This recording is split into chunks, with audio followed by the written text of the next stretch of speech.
Hey guys, welcome back to another battle report. Will here, and once again I'll be playing against Sam, but a little bit different today. He's going to be using my Necron army. So this is 1750 points, Maelstrom of War, Eldar versus Necrons. This is actually the first game in round 2 of the Battle of 8 Armies. So both of these armies were victorious in their first round. And will now play each other. If you want to know more about the Battle of 8 Armies, check out my other videos and check the link in the description for the introduction and the army lists. For this mission, we will be using the armies we used before, and we rolled up the Cloak and Shadow mission, which is going to be 3 objectives every turn, and hidden objectives, which is going to be interesting trying to video that, but we'll find a way. And then, yeah, it's hammer and anvil deployment, so it's the 2 short end to short end, which is going to be interesting. We've already set the board before we rolled. There's a lot of dense urban terrain in the centre here, so that's going to cut down a lot of the line of sight, which is going to be interesting. Both armies do tend to favour shooting. But anyway, that's the board. Let's see the deployment. Eldar won the roll-off to go first and chose to go first. We've deployed down in this end here with 2 objectives in our deployment zone. The buildings and the lack of width on the table here limited our deployment a bit, but we've got the grav tanks and the bikes mostly along here, favouring this flank a little bit because there's good line of sight down there. The Farseer is as far forward as I could place him because his unit have got shorter ranged weapons. His psychic powers generally only have 24-inch range. Put the Dark Reapers in this building, planning to use their slow and purposeful to move them up to a better firing position in the first turn, because at the moment they are a little bit lacking line of sight, but that was just the nature of the board. And the striking Scorpions infiltrated up here. Couldn't get too far forward because of where the Necrons were, but gives me a few extra inches in the first turn. Necrons over here, again, the board limited deployment. We've essentially got a long line of warriors reinforced on the end by the Wraiths and the Tomb Blades. Spider exactly where he should be, right behind the Wraiths. As for what's in the Eldar transports, the one on the far side is Dire Avengers. Then we've got Fire Dragons in the second one, and Dire Avengers down here. Also got a unit of Warp Spiders in reserve. They're going to deep strike on.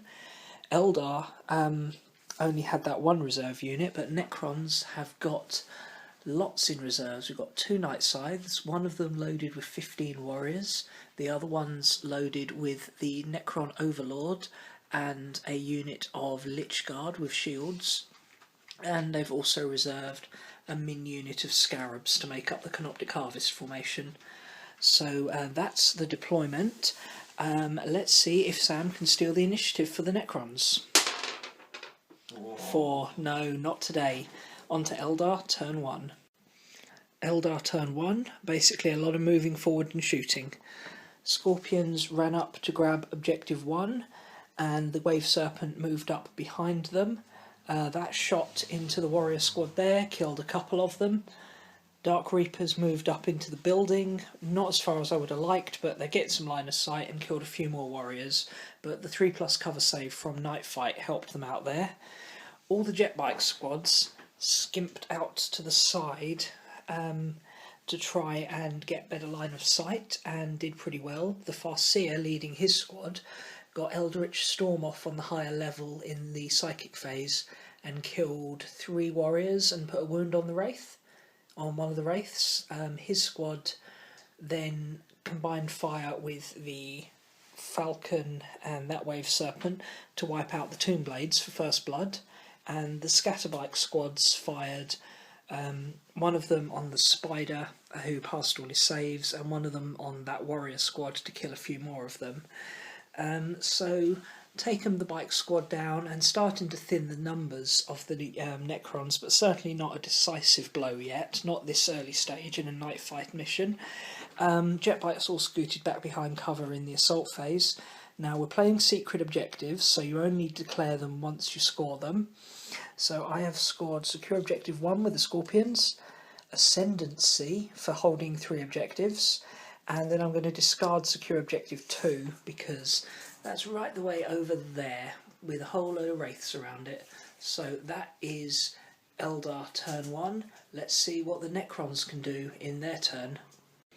Okay, as we head into Necron turn 1, once again dense terrain and night fighting conditions were meaning there was very little real action. Whole gun line of Necrons basically just moved forward, with the Wraiths acting as a spearhead to it.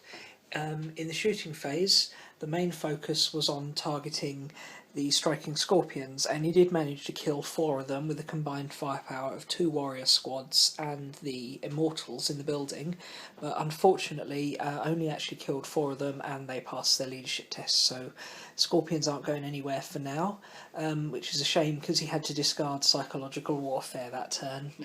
Units in an aspect host don't like to go anywhere. Average of leadership 9 rerollable.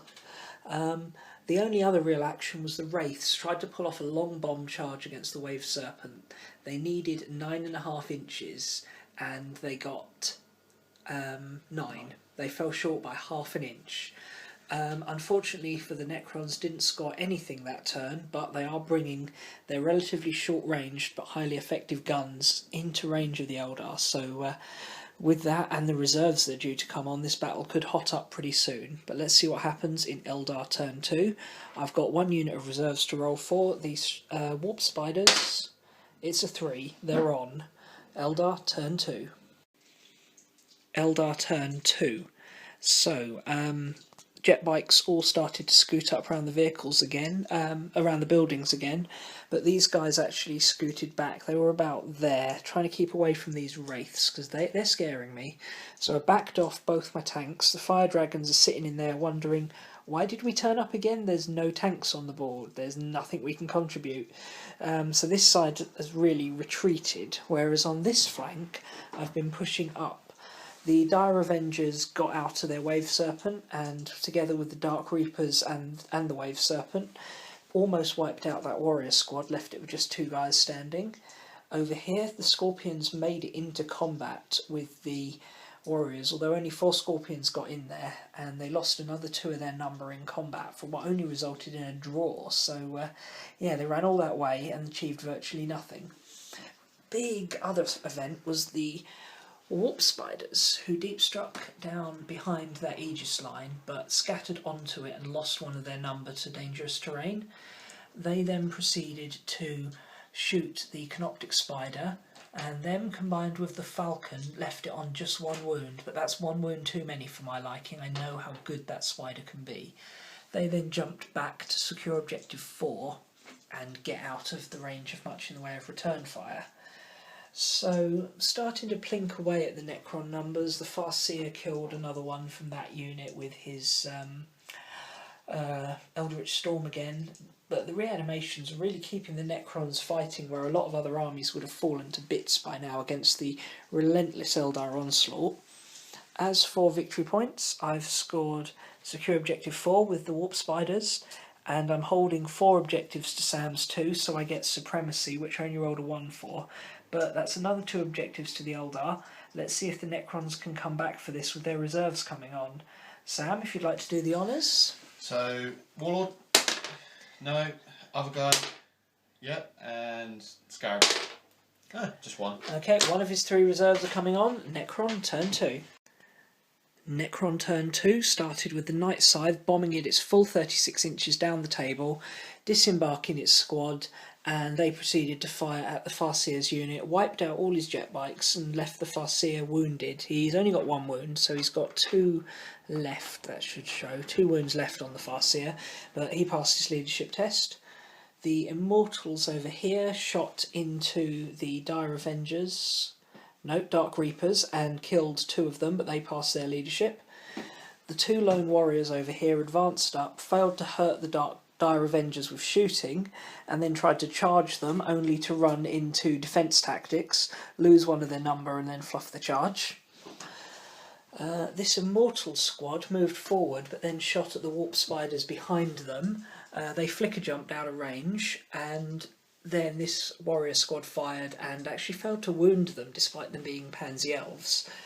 What else did we have? In combat, the Scorpions and the Warriors fought to a continued stalemate. And over here, the Wraiths pulled off a long bomb charge into the Wave Serpent, wrecked it, but were unable to explode it, and the Dire Avengers got out the back and passed their pinning check. That was really crucial for the Necrons' plan because they were holding destroy a unit in combat, and destroy a vehicle. So that scored them 3 kill points, or 3 victory points, just for that one move.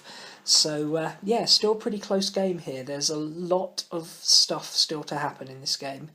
On to Eldar, turn 3.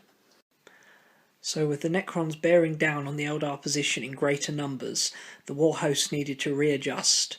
Over here, these Dire Avengers moved back, and the Falcon moved back as well to get away from the Wraiths. And then what I've done is use the Avengers to block the Wraiths from having a chance at charging the Falcon next turn.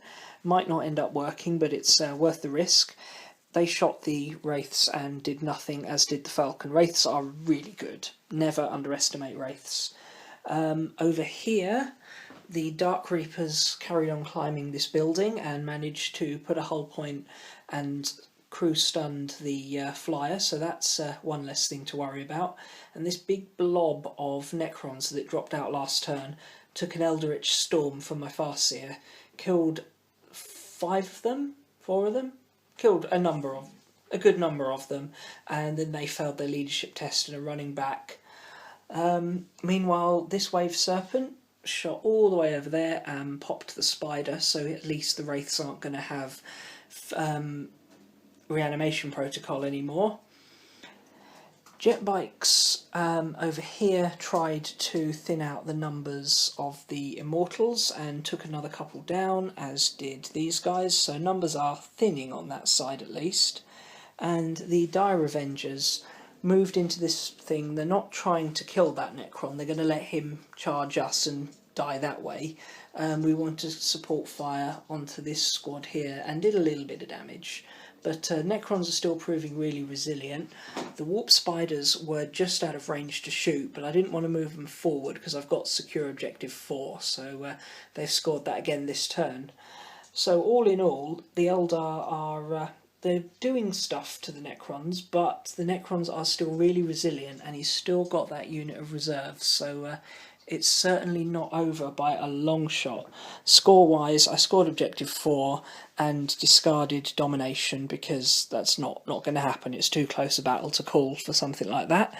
So next turn, we should have some more Necron reserves coming on. Sam, if you'd like to do the honours. The Scarabs don't want to turn up. Yeah. Night Scythe.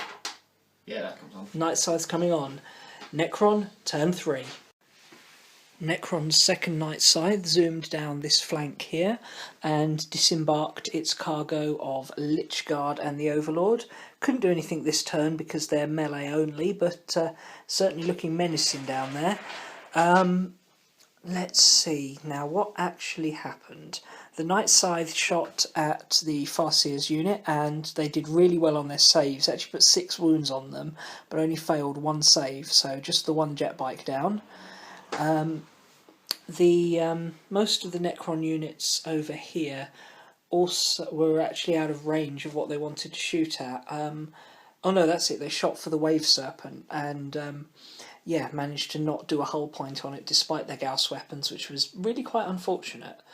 Over here, this unit of warriors were very clever actually. They looked like they were going to shoot the Warp Spiders and I was all ready to flicker jump, but instead they assaulted me, made it in with no casualties, and but then fluffed their attacks and I passed my saves, and so the Warp Spiders got away.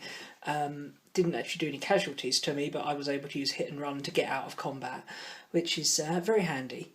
So, what else? Down here, the Wraiths, as expected, charged into the Dire Avengers, actually put a wound on them in combat, but lost 4 Avengers and they fell back. But hopefully they'll rally next turn and give the Wraith something to deal with. hopefully keeping them away from my fire prism. Now, what a fire prism? No, I haven't got a fire prism. That's a falcon. If only I had a fire prism right now. But yeah. So Sam, what objectives did you score that turn again? Ascendancy and assassinate. That's it. So we got assassinate because in this combat over here, Immortals charged in to the Scorpion Exarch. The Exarch dispatched the 2 Immortals, but then the remaining warriors cut him down. So that was assassinate. And then ascendancy for holding 3 objectives. 1, 2, 3, yep. It rolled d3 for that and only got a 2, so it's just worth 1. But that's 2 objectives for the Necrons, and he's actually discarded overwhelming firepower because most of his shooter units are not really doing the job, and it's the melee units that are doing the damage. But let's see if that trend will continue in Eldar turn 4. Very interesting turn 4 for the Eldar there. Started with basically everything backing away from the Wraiths except the Dire Avengers, who leapt in front of them again to try and stall them, and over this side units moving away from the Lich Guard. The Warp Spiders jumped down here to have a shot at the Immortals. As for Psychic Phase, nice and simple. Farseer got off a lower powered Eldritch Storm, killed another 4 warriors from that squad who still need to make their pinning test, if I remember rightly. Was it number 4? Wasn't quite 4. Well, however many it was. That's fine. They passed the pinning test though either way, so that's fine, no problems there. Now, shooting phase. This was a right pain in the butt. I literally killed nothing. Not even a single model. Warp Spiders shot the Immortals, passed all their reanimations. Dire Avengers, who had rallied this turn, snap-fired at the Wraiths, did nothing. Falcon, 2 units of jet bikes. Wave Serpent, Dire Avengers, all shot on the Lich Guard and did absolutely nothing. That whole squad is absolutely fine. Didn't even have to use his Resurrection Orb to achieve it. So, yeah, serious waste of firepower there. But unfortunately, that's just the way it is. Other than that, the Dark Reapers had a shot at the Night Scythe and missed. Well, they got 1 hit, but it didn't penetrate the armour. So, yeah, and then the Eldar units continued to back away from the Necrons. So, yeah, this could be a turning point, actually. This is really tough situation, but let's see what happens in Necron turn 4.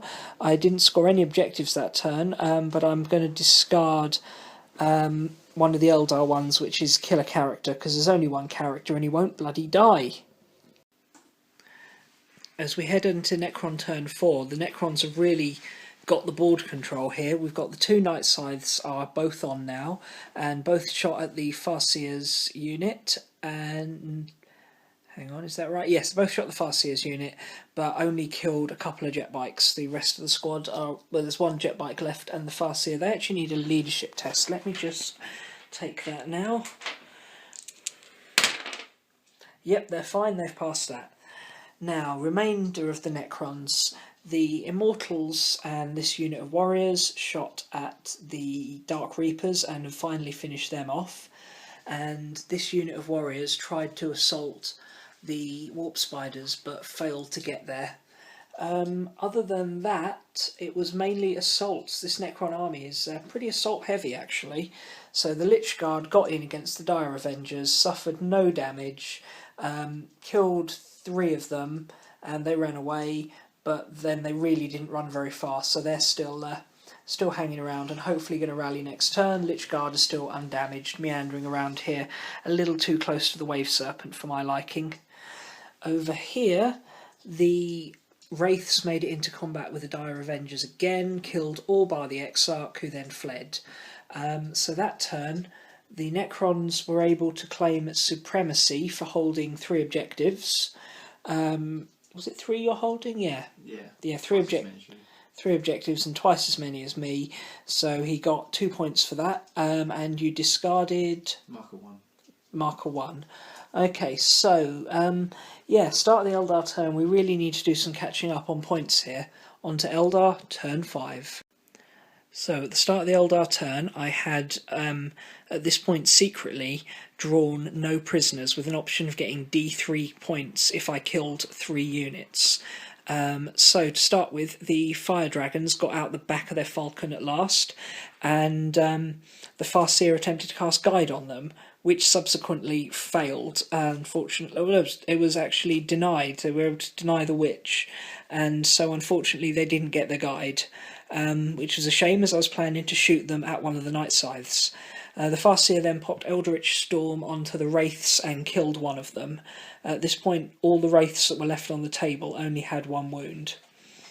And then I needed to find other targets to kill. So over on the far side there, the Warp Spiders moved up to kill the remaining warriors from that squad. And to be honest, we were pretty lucky. The Necrons rolled like 4 1s and a 2 for their reanimation or something crazy like that. So good work there. At last, I'm finally breaking through the reanimation protocol. Down here, the unit of Dire Avengers that had fought the Overlord last turn rallied and tried to shoot the one lone warrior in the ruins, but unfortunately he passed his reanimation, so it was left up to the Wave Serpent to finish him off, which it did with a Bright Lance shot to the head, because not much survives that. Then the Fire Dragons fired. Only got 1 hit, and the Necron Flyer attempted to jink, but unfortunately rolled a 1 for his jink, and I blew it up. And so that is 1 Night Scythe out the way, and that is my 3 points, which I subsequently rolled a 6 for, so that is 3 points for no prisoners, which just about should tip the balance in the Eldar favour now. Other than that, the Falcon and both jet bike units fired at the Wraiths, and where they'd lost a wound each and they'd lost reanimation protocol because the spider was dead, I was finally able to bring them down to just 1 Wraith on 1 wound, so that's a lot less scary now. I then discarded Assassinate, because that's not an objective I'm going to be able to score, but secured objective 3 with this squad of jet bikes. So things are looking a little bit better now, but I've still got to worry about the Immortal, the Lich Guard, and there's still a Night Scythe flying around, so it's by no means over. This could still go either way, but Eldar seem to be back in the game as we head to Necron turn 5. Okay, Necron turn 5, and things could not be closer. Necron Overlord did as expected and assaulted the Dire Avengers, wiped them out. Over on this side, these Necrons sat on the objective to claim that. They had secure objective 5 twice, and the Immortals fired at the Warp Spiders, killed one, but the flicker jump brought them nice and far away, right down into the uncontested Necron deployment zone. Over here, the Night Scythe shot at the Farseer's squad and did absolutely nothing. They passed 6 consecutive 3-up saves. And this squad of warriors managed to assault the jet bikes. Lost 1 on the way in, but they killed 1 jet bike and have got them tied down in combat. And this poor unfortunate Wraith charged into the Falcon and failed to do any damage. So end of the turn, Sam scored objective 2 twice, and objective 5 twice and objective 3. After that, we counted up the objectives. The Eldar have 9 primary objectives and 2 secondary objectives. The Necrons have 10 primary objectives and 1 secondary objective, giving us a current 11-11 score. This is the end of 5, so if the game ends now, it's going to end in a draw. It's a 1. Now, Sam, what was your suggestion for how we resolve a draw? In local tournaments, when we do draws, the top places, just to figure out who's the top, first you go who has the most primary objectives in a drawed thing. Mm-hmm. So in this case, I've got 10 primary objectives for the Necrons. We've got 9 for the Eldar. So that means the Necrons will win this because they've got more primary objectives. If we had the same amount of primary, we'd then turn out to secondary objectives. And if we had the same secondary, we'd be forced to play another turn. Okay, well that makes it a Necron win then. Good game. Yeah, couldn't be closer. Yeah, I'd say that was a very close game, and it is actually the first time the Eldar have suffered something amounting to a loss. Really well played there. You used my Necrons really nicely, and I was a bit stuck with what to do with your Lich Guard unit, because there was nothing in the Eldar that was really worth them going after. In hindsight, that turn where I unloaded all my shots into the Lich Guard, I should have shot something else. They just don't die. No, that was just a mental turn of reanimations for me. Yeah. I lost nothing that turn. 2 Necron Warriors to a psychic attack. But yeah, I mean, I could have played the Necrons better. I mean, I abused the multi-wound rule from the Wraiths. Yes, the Wraiths all took a wound each and managed to somehow move around to rotate those wounds, and that wasn't cheese. That was just really well played. You know, use them right.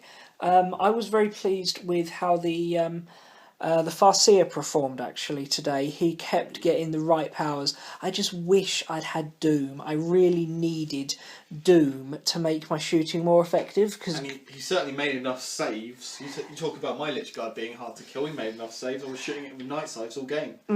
Yeah, he kept dodging them night scythes. And the Warp Spiders had a fun little jig around over there with their flicker jumps and never quite being where you expect them to be. I really shouldn't have shot them with the Immortals in the last turn to get you line breaker. That was a bit oops. Oh well, so really fun game there. Really enjoyed that, and so that is a Necron victory. So this puts the Necrons through into the final of the Battle of 8 Armies. But who are they going to face? For that, you're going to have to watch our next battle report, Khorne Demonkin versus Orcs. So an incredibly close game there sees the previously unbeaten Eldar finally meet their match. I think the real turning point of there was the third turn when I fired everything into the Lich Guard unit and achieved absolutely nothing. I think in hindsight I'd have been better off dealing with the Lich Guard by avoiding them. They're slow, they're on foot, they're assault only, and I had a really fast war host there. And I think I should have just left them alone and focused my fire elsewhere. But hey, that's a learning experience and something I'll have to bear in mind for future. That result sees the implacable Necrons march relentlessly on into the final, but will they be facing the demons of Khorne or the Orcs of the Deathskull clan? To find out, you'll have to join us for the next battle report. See you soon. Bye.